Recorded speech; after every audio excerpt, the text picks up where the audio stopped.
Hello to everyone, welcome in my YouTube channel.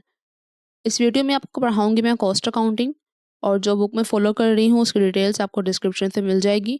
इस book का chapter number 4 पढ़ा रही हूँ मैं। चैप्टर नंबर 4 से सबसे पहले हम एक्सरसाइजेस को देखेंगे।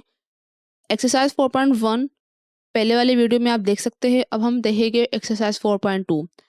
एक्सरसाइज 4.2 में कह रहे हैं cost of goods sold. Belton company has gathered the following data concerning its May operation. Belton company है, उनका ये डेटा है जो कि मई का डेटा है, और ये डेटा इनका थाउजेंड्स में है। जितने फिगर्स से दिए हुए ये तमाम फिगर्स थाउजेंड्स में है। इसका मतलब ये है कि ये $250 नहीं है, $250 नहीं है, ये $250,000 है। ये तमाम फिगर्स से में से 90 नहीं है, ये 90,000 है। ये तमाम के आगे 30 और आएंगे, लेकिन ये थाउजेंड्स में, इन्होंने थाउजेंड्स में नहीं लिखा, ऊपर बता दिए कि तमाम फिगर्स को आप थाउजेंड में कंसीडर करें। Work in process inventory beginning दी हुई है, raw material direct material use दिया हुआ है, फिनिश गुड्स इन्वेंट्री एंडिंग दी हुई है, डायरेक्ट लेबर दिया हुआ है, work in process inventory ending दी हुई है, फैक्ट्री ओवरहेड दिया हुआ है। इसके अलावा फिनिश गुड्स इन्वेंट्री बिगनिंग दी हुई है। ये तमाम अकाउंट्स इन्होंने दिए हुए और कहा हुआ है कि कॉस्ट ऑफ रिक्वायरमेंट में कहा हुआ है calculate the cost of goods sold for May. मई के महीने की कॉस्ट ऑफ गुड्स सोल्ड मालूम करनी है। इस तमाम डेटा में, इस तमाम डेटा को यूज़ करते हुए हमने कॉस्ट ऑफ गुड्स सोल्ड मालूम करनी है। कॉस्ट ऑफ गुड्स सोल्ड किसे कहते हैं? कॉस्ट ऑफ गुड्स सोल्ड उसे कहते हैं जो गुड्स हम बेच देते हैं, हम सेल कर देते हैं, उसकी कॉस्ट मालूम करनी होती है। कॉस्ट ऑफ गुड्स सोल्ड में प्रॉफिट इंक्लूड नहीं होता। जो जब गुड्स बन जाती है उसको सेल किया जाता है, उस सेल करने के दौरान उस पर कॉस्ट कितनी लगी होती है, कितने पे वो गुड्स बनी हुई होती है, उसको मालूम करना होता है। सबसे पहले हमें ये पता होना चाहिए कि हमने टोटल कितनी गुड्स बनाई थी जिसमें से हमने सेल भी किए। जब तक हमें ये नहीं पता होगा कि हमने गुड्स टोटल बनाई कितनी थी, तो हम सेलिंग प्राइस मालूम नहीं कर सकते कि वो जो सेल की होगी तो उसकी प्राइस क्या होगी। कॉस्ट ऑफ गुड्स मालूम नहीं कर सकते जब तक हमें कॉस्ट ऑफ गुड्स मैन्युफैक्चर नहीं पता होगी। क्वेश्चन में कहीं पर भी कॉस्ट ऑफ गुड्स मैन्युफैक्चर नहीं दिया हुआ, तो सबसे पहले हमें कॉस्ट ऑफ गुड्स मैन्युफैक्चर मालूम करना पड़ेगा। उसके बाद हम कॉस्ट ऑफ गुड्स मालूम आसानी से कर सकते हैं। कॉस्ट ऑफ गुड्स मैन्युफैक्चर मालूम करने के लिए हमें कुछ अकाउंट्स रिक्वायर्ड होंगे, वो हम देख लेते हैं। सबसे पहले कॉस्ट ऑफ गुड्स मैन्युफैक्चर की हेडिंग डालते हैं।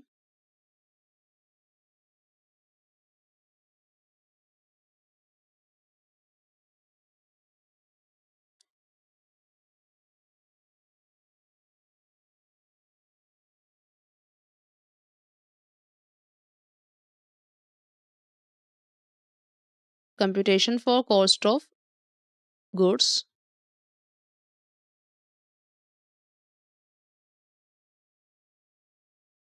Manufacture. Cost of goods manufacture मालूम करने के लिए डेटा को देखते हैं, डेटा में क्या क्या गिवन है।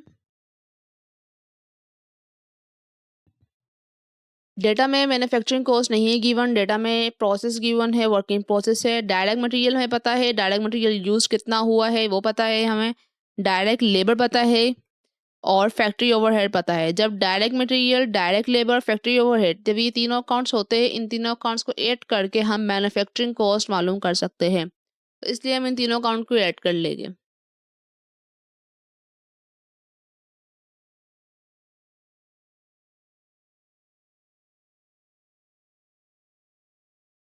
डायरेक्ट मटेरियल को ऐड करेंगे, डायरेक्ट लेबर को ऐड करेंगे इसमें,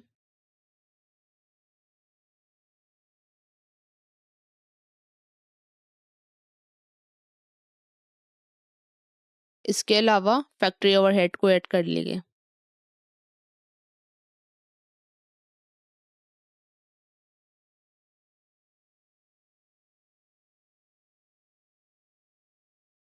डायरेक्ट मटेरियल के जो अमाउंट है वो क्या है? डायरेक्ट मटेरियल की अमाउंट है 90,000। डायरेक्ट मटेरियल यूज्ड, ये रहा डायरेक्ट मटेरियल यूज, इसकी जो अमाउंट है वो 90,000 है। डायरेक्ट मटेरियल लिख ले या डायरेक्ट मटेरियल यूज्ड लिख ले, इससे कोई फ़र्क नहीं पड़ता, डायरेक्ट मटेरियल भी लिख सकते हैं। डायरेक्ट मटेरियल यूज्ड है 90,000। करेंसी जो है वो रुपीस में नहीं है, डॉलर्स में है, तो डॉलर का साइन डाल देंगे। और डायरेक्ट लेबर है 60,000, ओवरहेड है, फैक्ट्री ओवरहेड है 80,000। ये तीनों अकाउंट्स है, तीनों एलिमेंट्स है, इन तीनों एलिमेंट्स को जो हम ऐड कर लेते हैं तो हमारे पास आ जाएगी manufacturing cost.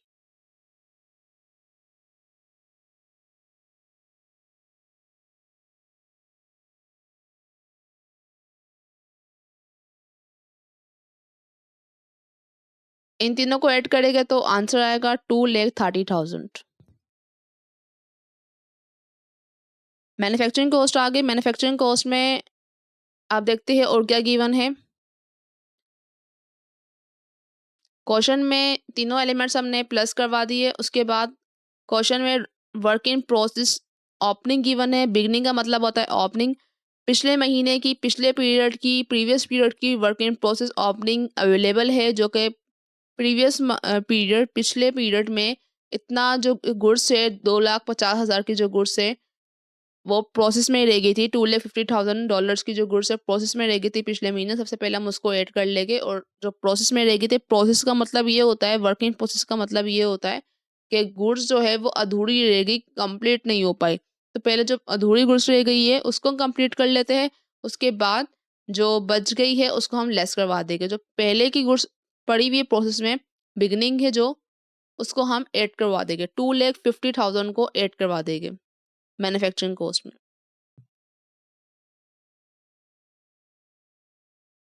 8 work in process opening है तो वर्क इन प्रोसेस ओपनिंग हम लिख देंगे, वर्क इन प्रोसेस ओपनिंग।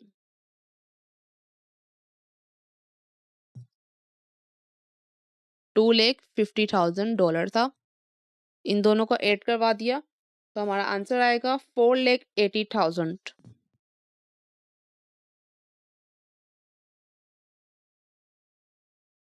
इसको हम कहेंगे total cost of work in process.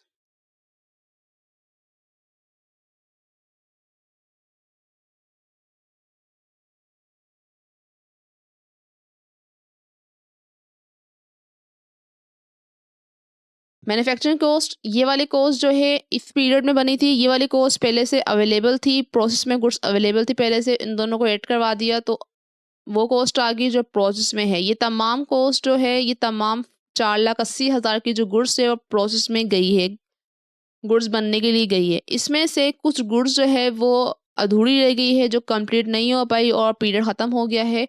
Work, उसको हम नाम देंगे वर्क इन प्रोसेस एंडिंग। देख लेते हैं work in process ending question में अवेलेबल भी है या नहीं है। अवेलेबल। ये रहा वर्क इन प्रोसेस एंडिंग। 2,10,000 का work in process ending available है। 2,10,000 के जो गुड्स है वो अभी तक प्रोसेस में स्टिल है, जो कंप्लीट नहीं हो सकी। उस गुड्स को हम लेस करवा देंगे, वर्क इन प्रोसेस एंडिंग। 2,10,000 की गुड्स है एंडिंग पर, इसको निकाल देके लेस करवा देंगे। इसको जब लेस करवाएंगे आंसर आएगा 2,70,000। 2,70,000 को लेस करवा के आंसर आ जाएगा। ये आ गया है हमारा कॉस्ट ऑफ गुड्स मैन्युफैक्चर्ड।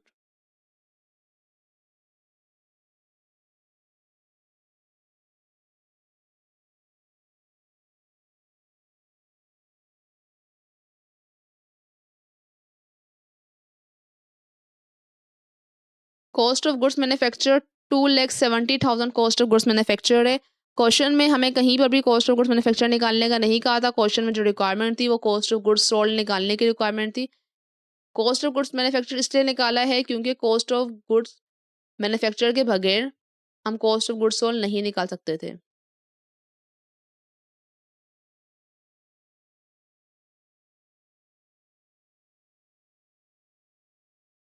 अब हम मालूम करेंगे cost of goods sold. Cost of goods of manufacture मालूम कर ली है हमने। कॉस्ट ऑफ गुड्स मैन्युफैक्चर की मदद से हम कॉस्ट ऑफ गुड्स सोल्ड आसानी से मालूम कर सकते हैं। कॉस्ट ऑफ गुड्स सोल्ड मालूम करने के लिए इसकी हेडिंग डालते हैं,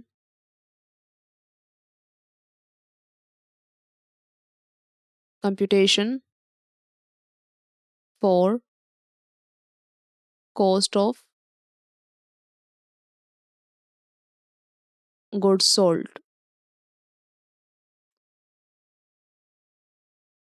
कॉस्ट ऑफ गुड्स मैन्युफैक्चर जो हमने मालूम की थी वो उसको यहाँ पे लिख लेते हैं।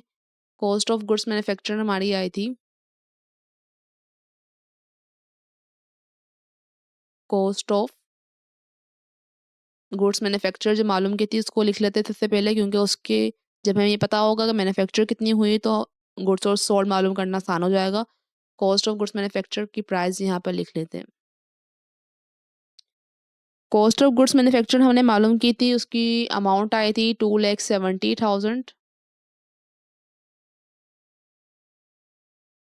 कॉस्ट ऑफ गुड्स मैन्युफैक्चर में हम देखेंगे कि पहले कोई फिनिश गुड्स मौजूद है जो इस साल की ओपनिंग हो और पिछले साल की एंडिंग हो, पिछले पीरियड की एंडिंग हो।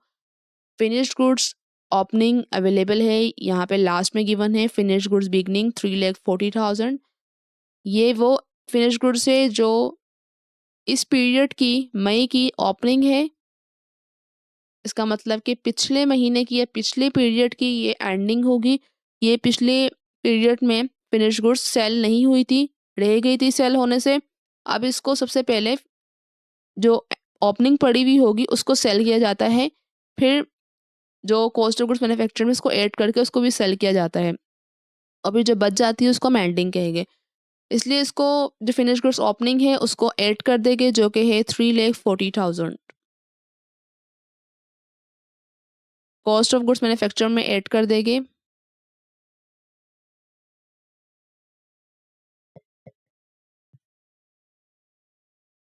Finish goods opening. Opening beginning both are same thing, 3,40,000। Opening भी कह सकते हैं, बिगनिंग भी कह सकते हैं। 3,40,000 इसको ऐड कर लिया हम। 2,70,000 में जब 3,40,000 को ऐड करेंगे तो उसका आंसर आएगा $6,10,000। इसको कहेगी हम total cost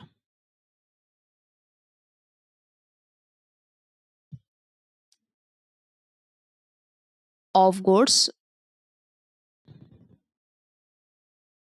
available for sale.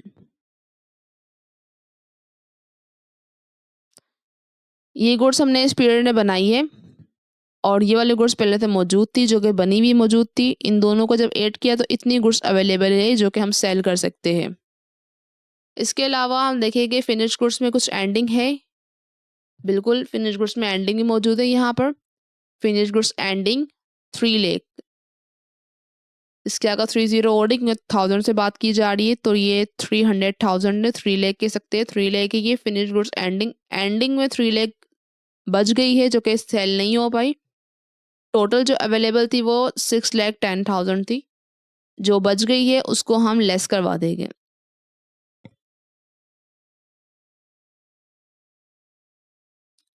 Finish goods ending, finish goods ending बच गई है 3 लाख।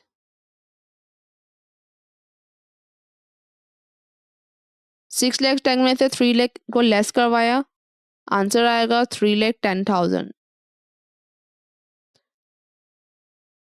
इतनी गुड्स 3,10,000 की गुड्स जो गुड्स सेल हुई है तो इसको हम कहेंगे ये है cost of goods sold. Cost of goods sold मालूम कर ली है, इतनी गुड्स अवेलेबल थी, इतनी बच गई और बाकी रिमेनिंग 3,10,000 की गुड्स हमने सेल कर दी है, कंपनी ने सेल कर दी है।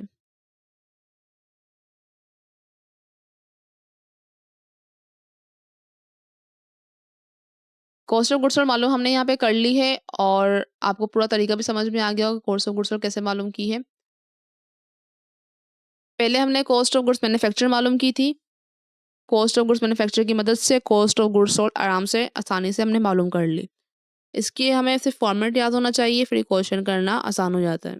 इसको आप देख के यहाँ से समझ के कॉपी कर लीजिए।